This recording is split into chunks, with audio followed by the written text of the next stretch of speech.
Assalamualaikum warahmatullahi wabarakatuh. Bismillahirrahmanirrahim. Manusia modern hari ini itu cirinya adalah cemas. Kita ini kan kalau mulai berpikir serius tentang kehidupan di muka bumi ini, biasanya terus hasilnya cemas. Kita cemas nanti ada perang yang menghancurkan segalanya. Kita cemas krisis lingkungan, polusi udara, air yang cemar. Kita cemas dengan kelangkaan sumber daya alam. Kita cemas dengan problem. Pokoknya banyak, kita isinya cemas-cemas. Ini kira-kira cucuku, keturunan yang kesekian masih bisa menikmati ini apa enggak ya, masih bisa ketemu air bersih apa enggaknya, masih udaranya masih jernih apa enggak, dan macam-macam. Kita hari ini banyak cemas. Ini saja sudah menunjukkan bukti ini problem besar kita hari ini. Jadi buktinya ya manusia modern itu hidupnya serba cemas. Berarti ada masalah memang dengan kehidupan kita selama ini. Kata Syed Hussein Nasr, sumber masalahnya itu bukan karena kita ini underdevelopment, kita ini terbelakang, tapi justru manusia itu overdevelopment, terlalu sangat maju. Mikirnya kemajuan, temuan baru, inovasi terus-menerus sampai lupa dengan manfaat, maslahat, relevansi, kesinambungan, dan lain sebagainya. Kita ini mikirnya pingin maju terus, temuan baru, inovasi baru. Tidak pernah mikir efeknya, manfaatnya, bahayanya. Jadi ternyata sumbernya bukan underdevelopment, tapi overdevelopment. Bukan karena kita ini tidak ngerti apa-apa, terbelakang, tapi kita terlalu maju. Jadi banyak temuan-temuan, ya memang baru sih, sebelumnya tidak ada, tapi ternyata efeknya banyak negatifnya. Nah itu analisisnya Syed Hussein Nasr. Nah akarnya apa problem overdevelopment ini? Akarnya adalah polusi jiwa manusia modern. Dari mana polusi jiwa itu muncul? Dari orang modern sendiri yang cara berpikirnya menyingkirkan yang metafisik, menyingkirkan yang ilahiyah, menyingkirkan hal-hal religius, spiritual dari kehidupannya. Kata Syed Hussein Nasr, manusia modern mencoba hidup dengan roti semata, membunuh Tuhan, anti akhirat, desakralisasi alam untuk dieksploitasi secara membabi buta dan penuh kesenang-menangan. Ini kita sudah bolak-balik mendengar kalimat-kalimat ini, bagaimana orang-orang manusia merasa dirinya lah yang paling mampu, yang paling kuasa mengatasi segalanya, melupakan Tuhannya. Alam diposisikan hanya sebagai pelayannya. Kalau menggunakan kalimatnya Syed Hussein Nasr, in traditional societies, nature was seen as one's wife, but the modern West turned it into a prostitute.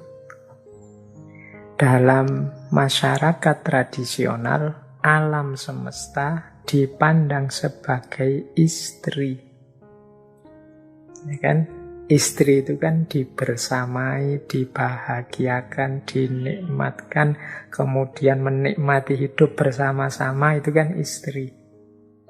But the modern West, tetapi orang-orang Barat modern, turn it into a prostitute. Mengubahnya menjadi seorang prostitut, seorang wanita nakal. Kalau wanita nakal itu kan, ya dinikmati sesaat terus ditinggal, dinikmati ditinggal.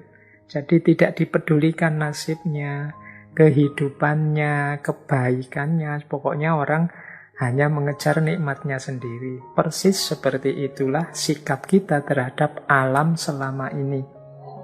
Padahal nenek-nenek kita, kakek-kakek kita dulu mencontohkan cara hidup yang berpasangan seperti suami istri dengan alam. Tapi orang-orang modern membaliknya, kita memposisikan alam seperti seorang prostitut. Kita hanya ingin menindas, mencari kenikmatan kita sendiri tanpa memikirkan nasibnya. Nah, ini akar masalah problem ini. Saya sudah kelihatannya menjelaskan panjang lebar ketika kita membahas tentang Saintia Sacra. Jadi kita tidak harus berlama-lama membahas ini. Berarti secara problematik manusia itu punya problem mental dan cara berpikir yang salah di hadapan alam. Manusia overdevelopment, kemudian menyisihkan dimensi-dimensi spiritual ilahiyah dari kehidupannya. Kemudian merasa bisa, merasa mampu hidup sendiri tanpa dukungan yang selainnya, baik itu alam maupun Tuhan. Ini yang disebut antroposentris. Dan memposisikan alam sebagai seorang prostitut, bukan sebagai wife. Ini akar-akar masalahnya. Inilah nanti sehingga Sayyid Hussein Nasr menyimpulkan orang modern itu bukan filosofia tapi misosofia. Orang modern itu bukan orang-orang yang cinta kebijaksanaan, tapi orang-orang yang benci kebijaksanaan. Kata Sayyid Hussein Nasr, hanya saja di barat berkembang filsafat yang tidak lagi cinta akan kebijaksanaan, tetapi menyangkal kebijaksanaan sebagai bentuk pengetahuan yang sah.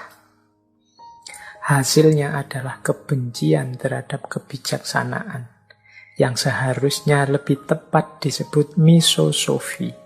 Secara harafiah berarti kebencian terhadap sofia, kebijaksanaan. Dan inilah karakter manusia modern yang saya sebut tadi dengan kelemahan-kelemahannya. Orang-orang modern cenderung mendewakan sainsnya, mendewakan akal pikirannya. Ini nanti yang disebut oleh Sayyid Hussein Nasr sebagai saintisme.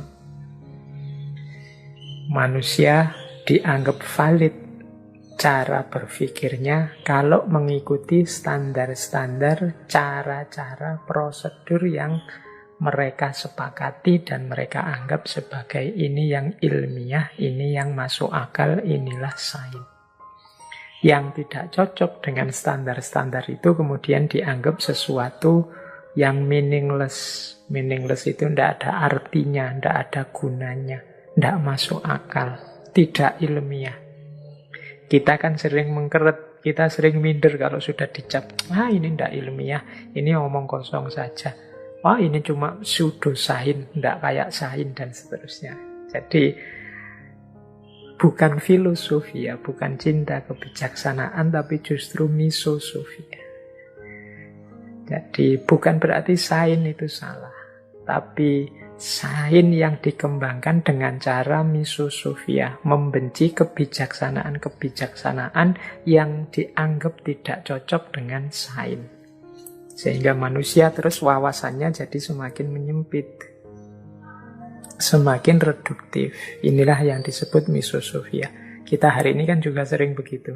Kita khawatir gagasan-gagasan kita tidak ilmiahkan, disingkirkan, dianggap sebagai sesuatu yang tidak masuk akal, tidak relevan untuk dipakai.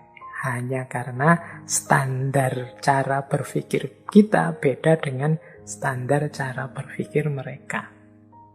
Ini yang sering disebut sebagai misosofia. Nah, sekarang kita masuk ke isu lingkungan. Mengapa sih kok manusia modern itu sampai segitunya pada alam, sampai serepresif itu dalam menguras potensi sumber daya alam tanpa mempertimbangkan keberlangsungan jangka panjang. Tidak hanya merusak alam, tapi juga membunuh dirinya sendiri. Kalau menurut Syekhus Nasr, semua itu berawal dari manusia modern yang anti metafisika, kemudian meminggirkan Tuhan dari lingkungannya.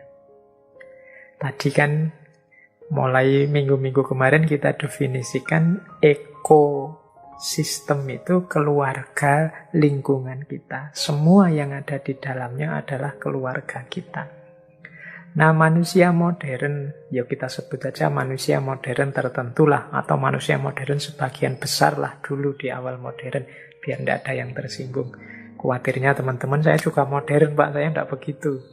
Kadang-kadang teman-teman cara menanggapinya kan begitu. Tidak, maksudnya secara umum, manusia modern itu, kenapa dia sampai senekat itu, sekejam itu, tidak peduli itu pada alam, karena mereka meminggirkan Tuhan sebagai bagian dari ekosistemnya. Jadi mereka menyisihkan lingkungan ilahiyah. Mereka melihat lingkungan itu ya hanya materi, baik hidup maupun tidak hidup yang ada di sekelilingnya. Jadi mereka tidak melihat bahwa apapun yang ada di sekelilingnya itu adalah anugerah Tuhan atau manifestasi dari hadirnya Tuhan. Jadi kalau versinya Syekhus Nasr, justru akar pertama mengapa manusia itu kemudian kok lepas kontrol menjadi zalim terhadap alam lingkungan sekelilingnya, karena mereka menyingkirkan Tuhan sebagai bagian keluarga ekosistem. Menyingkirkan yang sakral, yang ilahiyah dari bagian lingkungan. Nah, ini yang terjadi. Ini kalau ada yang tanya, apa masyarakat tradisional? Tidak begitu, Pak. Ya, kalau dari masyarakat tradisional kan sering kita lihat praksis-praksis kearifan spiritual sehubungan dengan alam. Manusia, orang-orang tradisional lama itu kan punya kearifan tersendiri untuk menghadirkan Tuhan dalam ekosistemnya. Coba lihat Jawa zaman dulu ya. Itu ada misalnya di setiap benda, di setiap mungkin binatang, tumbuhan, benda apapun, di situ dianggap ada dayanya, ada kekuatan spiritualnya, sehingga tidak boleh sembarangan, tidak boleh. Orang dulu kan punya pandangan-pandangan begitu. Ini sakral, ini tabu, ini tidak boleh. Ini berarti masih ada sakralitas, masih ada lingkungan spiritual dalam ekosistem. Kesadaran ini yang hilang di dunia modern, karena orang modern hanya lihat kelihatannya saja, tampaknya saja, materinya saja. Jadi lihat rumput, ya rumput. Lupa bahwa rumput itu salah satu makhluknya Allah yang juga merupakan bagian dari ciptaannya, yang juga menunjukkan kebesarannya. Bagi kita rumput ya rumput. Dia harus disingkirkan kalau mengganggu. Tanpa berpikir panjang, kalau sama sekali tidak ada rumput di lingkungan kita, kira-kira ekosistem mana lagi yang terancam keberadaannya. Inilah problem yang dihadapi oleh manusia modern, karena mereka sendiri lupa untuk menghadirkan Tuhan, atau mereka sendiri secara sengaja membuang Tuhan dari lingkungan ekosistemnya. Nah, jadi ternyata akar utamanya di situ. Akar yang pertama. Yang kedua, mengapa sih manusia modern itu kok sampai tadi ya istilah saya, sezolim itu terhadap alam, lingkungan sekeliling? Alasan kedua adalah ya memang mode hidupnya manusia modern itu mode hidup yang tidak dalam. Kehilangan aspek spiritual, filosofis, religius dalam kehidupannya. Syekhus Nasr menyatakan begini.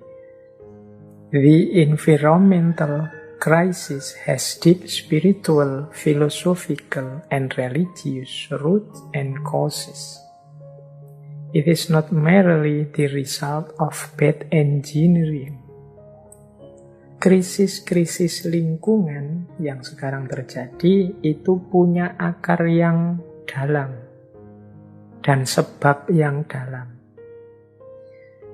Dalam aspek spiritual, filosofis maupun religius. Tidak hanya buah dari teknologi yang jelek.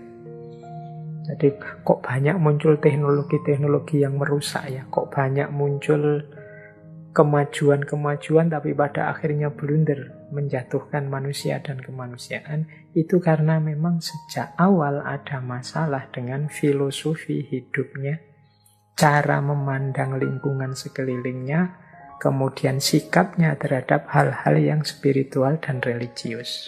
Nah ini asumsinya, hipotesisnya Seydusen Nasr. Cara berpikirnya sudah salah sejak awal. Yang diperhatikan hanya aspek materi fisik positivistik.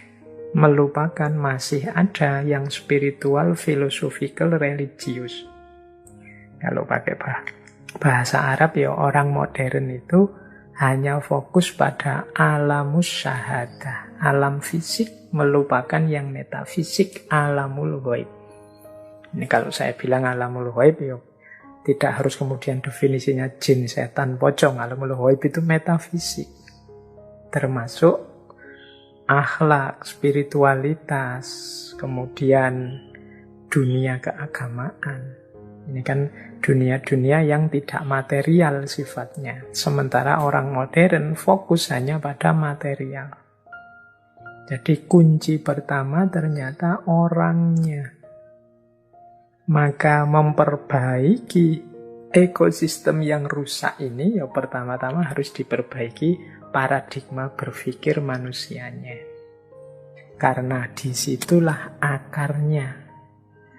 Seydusen Nasr menyindir kita begini.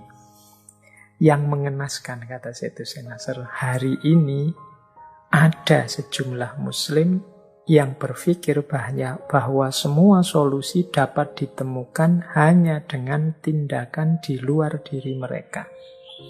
Mereka tidak perlu melakukan apapun di dalam diri mereka sendiri. Ini adalah ide yang sangat barat, modern, ide barat, di mana Anda mencoba memperbaiki dunia tanpa memperbaiki diri sendiri. Ya, baik. Jadi ini sindiran pada kita. Banyak di antara kita, ya cara berpikirnya ternyata sama seperti Barat. Padahal kita punya khazanah berpikir yang luar biasa untuk menyikapi lingkungan. Apa sih yang dimaksud Barat tadi oleh Seydusen Nasr?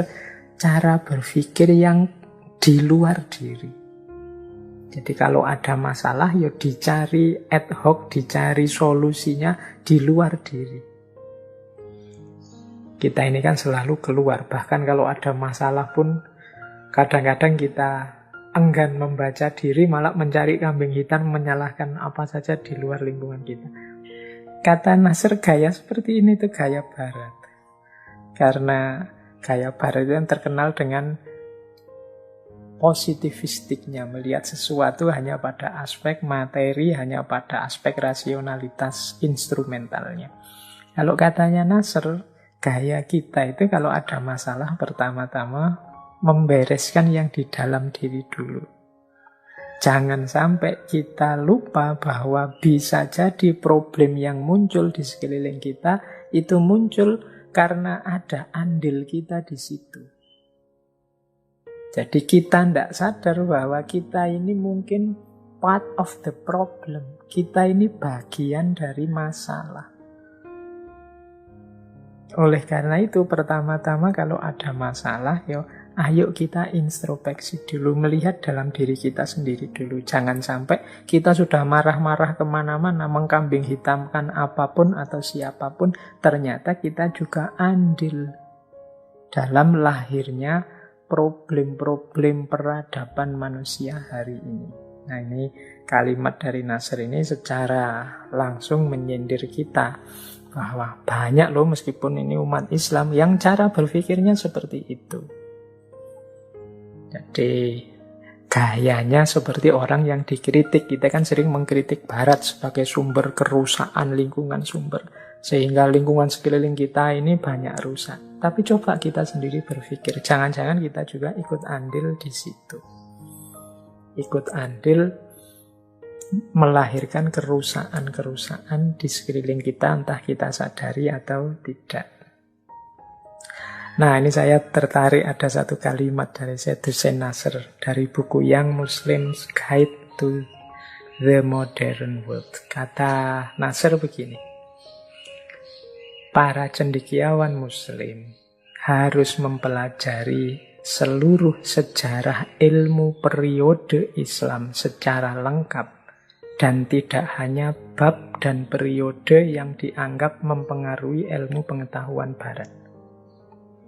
Para cendekiawan Muslim juga harus mempresentasikan tradisi sains Islam dari sudut pandang Islam itu sendiri dan bukan dari sudut pandang saintisme, rasionalisme, dan positivisme yang mendominasi sejarah sains di Barat sejak berdirinya Islam.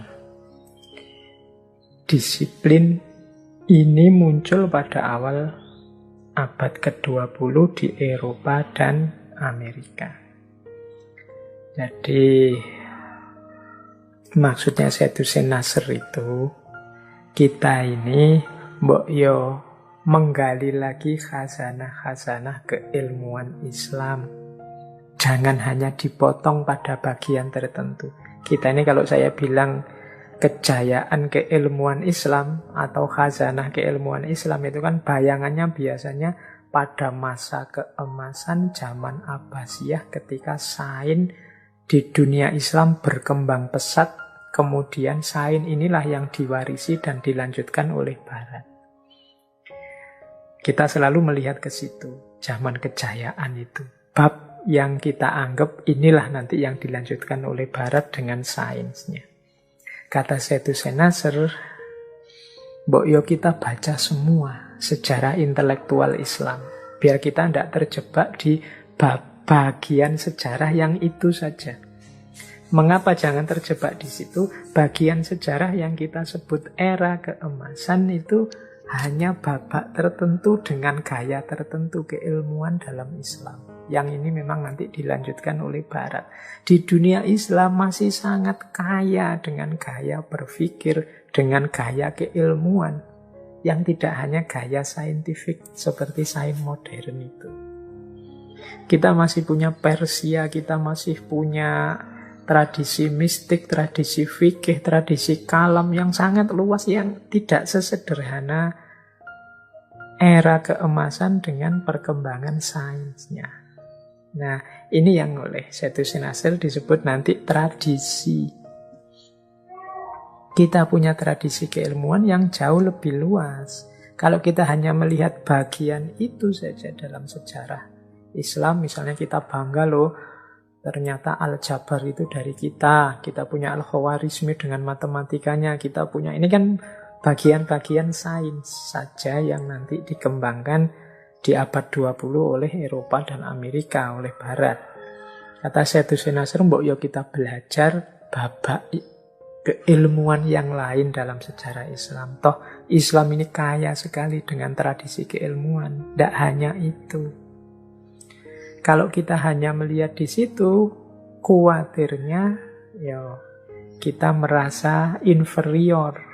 Kita merasa tidak punya akar tradisi keilmuan. Kita merasa kalah oleh Barat. Padahal kalau kita bisa menghidupkan lagi kekayaan khazanah, tradisi yang justru penuh dengan kearifan-kearifan di dunia ilmiah Islam, mungkin di situ kunci bangkitnya lagi kejayaan Islam. Nah, ini yo PR kita ya. Karena kita ini sering sekali lupa dengan kekayaan tradisi budaya kita sendiri. Oke, teman-teman, ini sindiran dan juga masukan dari Syed Hussein Nasr. Mengapa kok kemudian sikap kita terhadap alam ini agak kacau? Ya karena ternyata kita sendiri yang keliru menggunakan cara berpikir atau paradigma berpikir.